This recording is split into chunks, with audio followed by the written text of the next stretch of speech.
Friends, आज की इस वीडियो में हम एपियेसी या अम्बिलिफेरी फैमिली के पुष्पीय लक्षणों के बारे में बात करेंगे। लास्ट वीडियो के अंदर हमने एपियेसी फैमिली की सिस्टमैटिक पोजीशन, उसके सलाइन फीचर्स, विशेष लक्षण और उसके कायिक लक्षणों के बारे में बात की थी। आज हम इसके पुष्पीय लक्षणों के बारे में, फ्लोरल कैरेक्टर्स के बारे में बात करेंगे। तो सबसे पहले हम बात करते हैं पुष्पक्रम की, किस प्रकार का पुष्पक्रम या इन्फ्लोरेसेंस पाया जाता है। जैसा कि हमने विशेष लक्षणों में भी बात की थी कि इस फैमिली के अंतर्गत आने वाले पादपों में जो पुष्पक्रम होता है वो शत्रक प्रकार का, अम्बेल प्रकार का पुष्पक्रम पाया जाता है, जो कि इस फैमिली का मुख्य लक्षण है, प्रमुख लक्षण है, डायग्नोस्टिक कैरेक्टर है शत्रक प्रकार का पुष्पक्रम। कभी कभी ये पुष्पक्रम जो है रिड्यूस हो जाता है, अपाशित हो जाता है, तो अपाशित होकर सोलिटरी पुष्प में जैसे या एक संयुक्त मुंडक के रूप में परिवर्तित हो जाता है, कंपाउंड हेड बनाता है। तो सॉलिटरी प्रकार का जो पुष्पक्रम होता है, जब शत्रक पुष्पक्रम रिड्यूस हो जाता है तो हाइड्रोकोटाइल के अंदर इस प्रकार का पुष्पक्रम देखने को मिलता है। वहीं जो कंपाउंड हेड होता है, संयुक्त मुंडक प्रकार का जो पुष्पक्रम होता है, वो एरेंजियम में बनता है।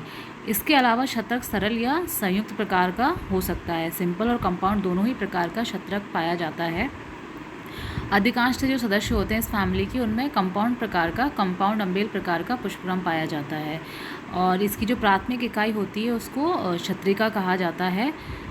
तो इस प्रकार का पुष्पक्रम देखने को मिलता है एपियेसी फैमिली के पादपों के अंतर्गत। इसके अलावा एनीथम में जो इन्वोल्यूक्यूलर है और इन्वोल्यूल्स जो दोनों ही होते हैं वो अनुपस्थित होते हैं। और एस्ट्रेंजिया मेजर में शत्रक और सैंटेला एशियाटिका के अंदर जो पुष्पक्रम होता है वो 3 पुष्प का सरल सेसिमाक्ष प्रकार का पुष्पक्रम पाया जाता है। इसका जो फ्लावर होता है, जो पुष्प पाया जाता है, वो छोटा होता है, स्मॉल होता है, पेंटामेरस होता है, पंचतई होता है, सहपत्री होता है और या असहपत्री, जैसे एनीथम के अंदर असहपत्री प्रकार का पुष्प पाया जाता है। और जो पुष्पक्रम होता है, जो पुष्प होता है वो पेडिसलेट होता है, सैब्रंथ होता है और उभयलिंगी होता है, बायसेक्सुअल प्रकार का पुष्प पाया जाता है। और एसिफिला और एजोरेला के अंदर जो पुष्प होता है वो एक लिंगी प्रकार का पुष्प पाया जाता है। इसमें जो समिति होती है वो एक्टिनोमॉर्फिक प्रकार की समिति पाई जाती है और कभी कभी जाइगोमॉर्फिक प्रकार का पुष्प भी देखने को मिलता है, जो कि रेयरली पाया जाता है एक व्यासम में। जैसे कि कोरिएंड्रम में का जो पुष्प होता है उसमें इसकी जो समिति होती है वो एक व्यास समिति पाई जाती है। इसके जो कैलिक्स होते हैं, जो बाह्य दलपुंज होते हैं, संख्या में 5 होते हैं, स्वतंत्र होते हैं, फ्री होते हैं। विन्यास जो होता है उनके अंदर, जो एस्टिवेशन होता है कैलिक्स के अंदर, वो कोर स्पर्शी प्रकार का, वेलवेट प्रकार का विन्यास पाया जाता है। लेकिन कुछ पादपों के अंदर, जैसे सैनिक्यूला में जो पुष्प एस्टिवेशन होता है वो इम्ब्रिकेट प्रकार का, कोर शादी प्रकार का पुष्पक्रम देखने को मिलता है। जो दलपुंज होते हैं, जो कोरोला होते हैं, वो भी 5 होते हैं, सैपल्स भी 5 होते हैं, पृथक दलीय होते हैं, पॉलीपेटलस कंडीशन पाई जाती है और कभी कभी गैमो पेटलस कंडीशन भी देखने को मिलती है। इसके अलावा जो दलपत्र होते हैं वो कोर खांची प्रकार के होते हैं और या द्विपालित होते हैं। जो कोरोला जो होते हैं वो द्विपालित प्रकार के बाइलोड प्रकार के कोरोला देखने को मिलते हैं, जैसे कि आप स्लाइड के अंदर देख सकते हैं। इसके अलावा जो कलिका अवस्था में इनफिक्स्ड होते हैं और जो विन्यास होता है वो वेलवेट प्रकार का, कोर स्पर्शी प्रकार का विन्यास पाया जाता है दलपुंज के अंदर, कोरोला के अंदर। और इसके जो पुष्प होते हैं इनमें जो एक व्यास समित हो जाते हैं। कोरिएंड्रम के जो पुष्प होते हैं उनकी जो समिति होती है वो जाइगोमॉर्फिक प्रकार की होती है, एक व्यास समिति पाई जाती है। एंड्रोशियम जो होता है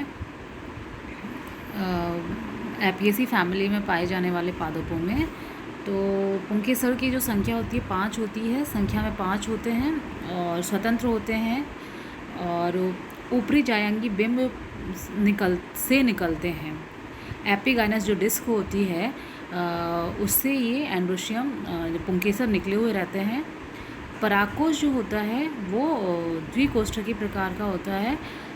इंट्रोज होता है, अंतर्मुखी प्रकार का होता है, और बेसिफिक्स्ड होता है, आधार लग्न होता है, या डॉर्सिफिक्स्ड प्रकार का एंड्रोशियम भी परागकोश पाए जाते हैं, पृष्ठलग्न प्रकार के।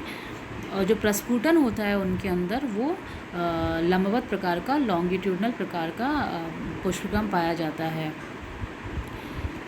जो जायांग होता है, जो गायनोशियम होता है, गायनोशियम द्विअंडपी या युक्तांडपी प्रकार का होता है, बाइकार्पलरी या सिनकार्पस प्रकार का गायनोशियम पाया जाता है।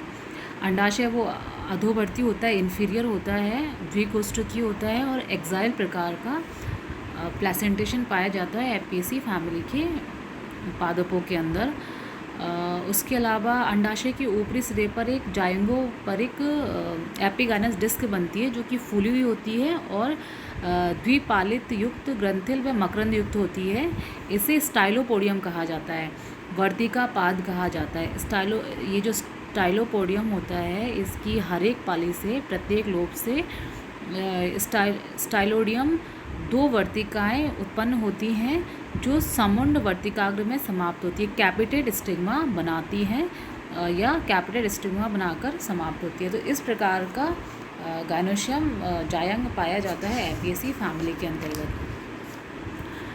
जो फल होता है, फल एवं बीज, फल विधुर प्रकार का होता है, साइजोकार प्रकार का फ्रूट होता है जो कि क्रीमोकार बनाता है, जो कि ये जो क्रीमोकार प्रकार का फल है ये भी इस फैमिली का विशिष्ट लक्षण है।